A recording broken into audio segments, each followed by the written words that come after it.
Dans les colonnes de Gala ce jeudi 5 septembre, Anne Parillot est revenue sur l'inceste dont elle a été victime enfant, s'accompagnant d'une grande part de déni à l'âge adulte. Plus que 13 jours pour la voir sur la scène du théâtre Antoine. Anne Parillot partage l'affiche de Je ne serai pas là, si.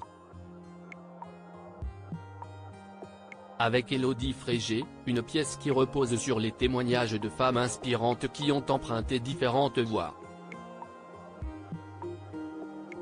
La comédienne de 64 ans, elle, s'est donc orientée vers l'art, sous l'impulsion de sa mère, diététicienne de profession.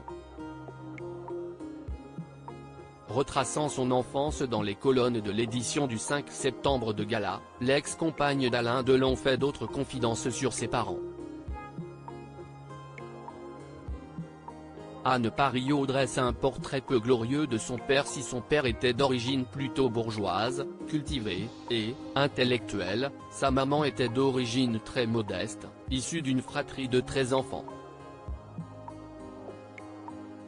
Le couple en a eu 3, dont Anne Parillot, avant de se séparer quand cette dernière venait de souffler sa 13e bougie. Ensuite, mon père a fait des enfants un peu partout. J'ai 7 demi-frères et sœurs, explique celle qui estime que l'un comme l'autre n'était ni paternel ni maternel.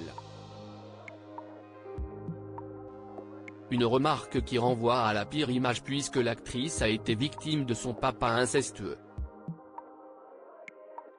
Ce sujet douloureux est évoqué dans son roman Les Abusés, édition Robert Laffont, paru en 2021, avec un titre laissant sous-entendre qu'elle n'était pas la seule. Anne Parillot, victime d'un père incestueux, elle évoque son long déni auprès de nos confrères. Anne Parillot confirme « J'ai grandi et vécu dans un déni. Il s'avère que d'autres membres de ma famille ont été incestés et mon père a été condamné.